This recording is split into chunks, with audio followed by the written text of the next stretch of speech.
ఈరోజు పోలీసుల పైన యంత్రాంగ పైన ప్రభుత్వం పైన చాలా అంటే చాలా స్టేట్మెంట్ ఇస్తున్నారు. ఇప్పుడే వస్తే ముందు కూడా లైవ్ లో చూశాను. చాలా అంటే చాలా విమర్శ చేస్తున్నారు. ఏదో నిరంకుశ ప్రభుత్వము, లేదంటే ఎమర్జెన్సీ వస్తుంది, ఎమర్జెన్సీ ఉంటే మీరందరూ ఉండేవాళ్ళ, ఈరోజు మీ అందరితో మాట్లాడేవాడా? మీ అందరు కూడా లోపల ఉండేవాళ్ళు. సో అది అర్థం చేసుకోవాలి.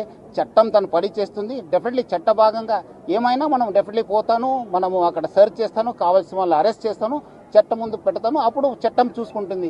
సో అందుకు ఎవరు కూడా మీరు విమర్శ చేయవచ్చు, కానీ వాళ్ళు చరిత్ర హాని చేయడం కానీ వాళ్ళపైన ఏం ఆధారం లేకుండా చేయడం చాలా బాధము. డెఫినెట్లీ చట్టం తన పని చేస్తుంది.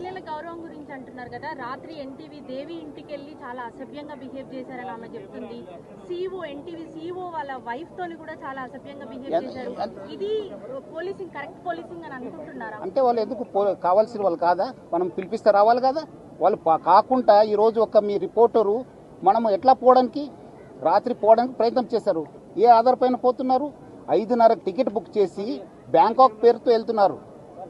కావాల్సింది ఆనే మనకు కోఆపరేట్ చేయాలి కాదనే, చేయకుండా ఎందుకు పారిపోతున్నారు?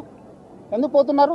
మనం అలాంటి ఉన్నప్పుడు ఆయన ఇంటికి పోయినప్పుడు వాళ్ళు ఎందుకు మనకు కావాల్సిన వాడు వస్తానని చెప్పి వెళ్ళిపోయారు. ఎక్కడికి వెళ్ళిపోయారనే ఈ రోజు కూడా పతా లేదు. ఎందుకు? చట్టం ముందు రండి కదా, చట్టంని ఫేస్ చేయండి కదా, అధికారం ముందు రండి. ఇన్వెస్టిగేటింగ్ సహకరించండి. ఎందుకు పారిపోతున్నారు?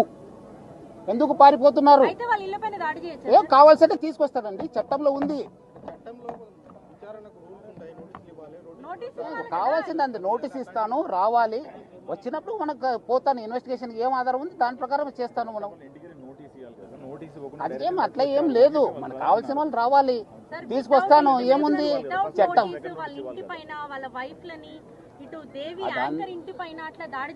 దేవి వస్తానని చెప్పి, దేవి వచ్చి అని చెప్పి ఎక్కడ పగలు కొట్టాను చెప్పండి, చూపించండి.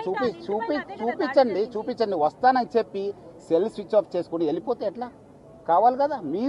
మీరు కరెక్ట్ ఉంటే రండి, ఇన్వెస్టిగేషన్కి సహకరించండి.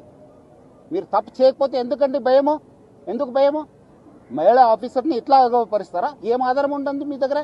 వాళ్ళు ఎట్లా జీవించాలి? వాళ్ళ కుటుంబంలో ఎంత పరిస్థితి? సిట్ అంటేనే ఇన్వెస్టిగేషన్. సిట్ కంటే వేరే ఇన్వెస్టిగేషన్ కి సిట్ కి ఏం వేరే ఏం లేదు మేడం. సిట్ ఎందుకు వేయాలండి నోటీసు? మనకు కావాల్సిన వాళ్ళు పిలిపిస్తాను, ఎంక్వైరీ చేస్తాను, మీరు రండి.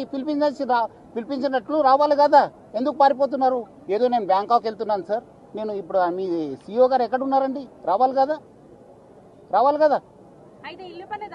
చేస్తానండి. ఎక్కడైనా పోతే ఎక్కడున్నా పట్టుకొని వస్తాను, ఎక్కడుంటే పట్టుకొని వస్తాను. నేను చట్టం ముందు ప్రవేశపెడతాను, చట్టంలో చూసుకోండి మీరు.